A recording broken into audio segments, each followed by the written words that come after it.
ముందుగా ఈ కార్యక్రమానికి విచ్చేసిన మీడియా మిత్రులకు, పాత్రికేయ మిత్రులకు, నేను తినే ప్రతి అన్నం మెతుకు మీద, నేను ఇచ్చే ప్రతి శ్వాసలో నాకు అండగా ఉన్న మా నందమూరి అభిమానులందరికీ హృదయపూర్వక వందనాలు, నమస్కారాలు. ప్రతి ఈవెంట్కి వచ్చినప్పుడు చాలా మాట్లాడాలని వస్తానండి. అంటే చాలా మాట్లాడాలి, చాలా చెప్పాలని వస్తాను. కానీ దాని ముందు చిన్నపాటి టెన్షన్ ఉంటుంది. అంటే ప్రతి ఈవెంట్లోనూ ఏదో ఒకటి పెడతారు. టీజర్ లాంచ్ అంటారు, ట్రేలర్ లాంచ్ అంటారు, లేకపోతే సినిమా రిలీజ్ అవ్వబోతుంది అంటారు. సో మీ నోటు వెంట వినాలని ఉంది. ట్రేలర్ ఎలా ఉంది?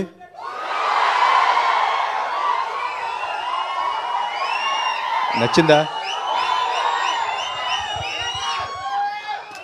Thank you.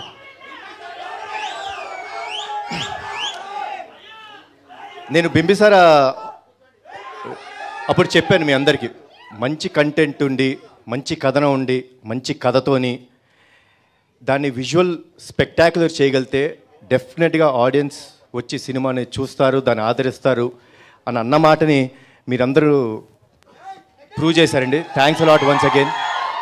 అదే కోవలో డెఫినెట్గా డెవిల్ చాలా మంచి కథ, మంచి కథనం అండ్ విజువల్స్ బాగానే ఉన్నాయా? బాగానే ఉన్నాయిగా. ఓపెనింగ్ రోజు చూసేస్తారుగా మీరందరూ. మీ అరుపుల్లో ఆ నమ్మకం నాకు కలిగింది. సో కాదు, అది మీరు వినాలంటే నేను కొంచెం ఈ సినిమా గురించి మాట్లాడాలి కదా. కొంచెం ప్రీ రిలీజ్ ఈవెంట్లలో మాట్లాడతాను, కొంచెం మాట్లాడాలి. అంటే ఒక సినిమా జరగాలంటే, ఇందాక ఎవరో వన్ మ్యాన్ షో అనేది అరిశారండి. లేదు, చాలా తప్పండి. Please, I'm correcting it. Film is not a one man show. Film is not at all a one man show. దాంట్లో ప్రతి వాళ్ళ ఎఫర్ట్ ఉంటుంది. కథ చేసుకున్న శ్రీకాంత్, ఈ సినిమాని తీస్తున్న సౌందర్ గారు, టెక్నీషియన్స్ అయిన Venkat master and Ramakrishna master, costume designs చేసినందుకు ఆయన ఆల్మోస్ట్ 6 months కూర్చున్నారు. రాజేష్, మీరు చూస్తున్న ప్రతి విజువల్ ఈజ్ అ సెట్. మేము ఎందుకంటే ఇది 1940s బ్యాక్డ్రాప్లో ఫిల్మ్, మనకి ఎక్కడ పడితే అక్కడ చేయలేము. సో సెట్స్లోనే చేయాలి. దానికి ఒక ఆ వరల్డ్ని క్రియేట్ చేయాలి. దాన్ని క్రియేట్ చేసిన గాంధీ గారికి, ప్రొడక్షన్ ఎగ్జిక్యూటివ్ అయిన వాసు గారు, మోహిత్ గారు, అండ్ ఇదన్నీ పక్కన పెడితే దీనికి ఒక విజనరీ ఉండాలండి. అంటే మనం ఈ సినిమాని ఇలా ఉంటే బాగుంటుంది, ఇలా చూడాలి, ఖర్చుకు వెనకాడకుండా కష్టపడి ప్రతిరోజు అహర్నిశలు పనిచేసిన మా అభిషేక్ నామా గారికి, వీళ్ళందరూ వెనక నుండి మా ఆర్టిస్టులు అందరికండి మేము చెప్తాం కదా. బాగా గుర్తు, I think December 12th last year నేను కారైకుడిలో షెడ్యూల్ చేసాం. బిగ్గెస్ట్ షెడ్యూల్, అంటే ఆల్మోస్ట్ 30 days కారైకుడిలో చేసాం. ఆ షెడ్యూల్ మొదలు పెట్టుకొని ప్రతి ఆర్టిస్ట్, మాలవిక గారు అవ్వచ్చు, సంయుక్త గారు అవ్వచ్చు, షఫీ గారు, సత్య గారు, అందరూ ప్రతి వాళ్ళు ఎంత కష్టపడ్డారో మాకు తెలుసు. సో ఫిల్మ్ అన్నది ఇట్స్ అ క్యూములేటివ్ ఎఫర్ట్. మేము ప్రొజెక్ట్ అవున వాళ్ళందరూ. So please don't say it's a one man show. Cinema అన్నది అందరి సమిష్టి కృషి. మీరు ఆదరించినప్పుడు మాకు ఇంకా ఆనందం వేస్తుంది. సో డెవిల్ డెఫినెట్గా డిసెంబర్ 29న మీ ముందుకు వస్తుంది.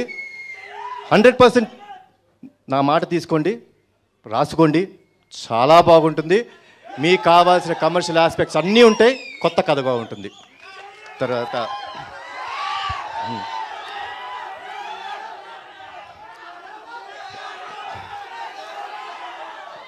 రెండు బింబిసారా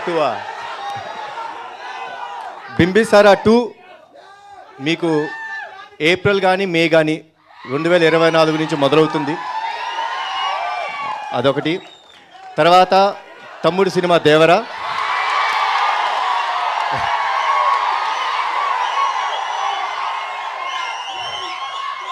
RRR తర్వాత లాస్ట్ టైం తమ్ముడు కూడా చెప్పాడు అప్డేట్స్ గురించి మాట్లాడొద్దని. కానీ నేను ఏం లేదు, దానికి వచ్చిన విషయం చెప్తాను మీకు. RRR లాంటి సినిమా చేసిన తర్వాత ఒక యాక్టర్కి కానీ, ఒక డైరెక్టర్కి కానీ, ఒక ప్రొడక్షన్ హౌస్ కానీ ఎంత బాధ్యత ఉంటుంది. చిన్నపాటి ఏ మాత్రమైనా విజువల్లో కానీ కథలో కానీ తప్పు జరిగిందంటే మీరు ఊరుకుంటారా? ఊరుకోరు కదా. సో సో సో సో ప్రతి తప్పు మేము తెలిసి తప్పు చేయమండి, కానీ దాని బాధ్యతగా తీసుకొని ఎంత కష్టపడతామో మాకు తెలుసు. సో రేపొద్దున ప్రోడక్ట్ ఇవ్వాలి మీకు, రేపొద్దున మీరు చూసేటప్పుడు ఇంతకంటే ఎక్కువ గోల చేయాలి. సో దానికోసం త్వరలో గ్లిమ్స్ రాబోతుంది. దానికి కావాల్సిన పనులన్నీ జరుగుతున్నాయి. విజువల్ ఎఫెక్ట్స్ చాలా టైం పడుతుంది మాకు, ఎందుకంటే you will see a very new world. ఇప్పుడు ఎలా 1942s బింబిసారా ఎంత కొత్త ప్రపంచాన్ని మీకు చూపించామో, దేవరా మీకు కొత్త ప్రపంచాన్ని చూపించబోతున్నాం. సో దయచేసి ఓపిక పట్టండి. డెఫినెట్గా టీం అందరం కలిసి ఆ డేట్ అదంతా అనౌన్స్ చేస్తాం. అండ్ అదే అన్నీ అనౌన్స్ చేస్తాం. ఇంత చెప్పిన తర్వాత కూడా మళ్ళీ టీజర్ అంటావు ఏంటబ్బా? ఎవడా నువ్వేనా? ఏమప్పా ఇంత చెప్పింది వినలేదా?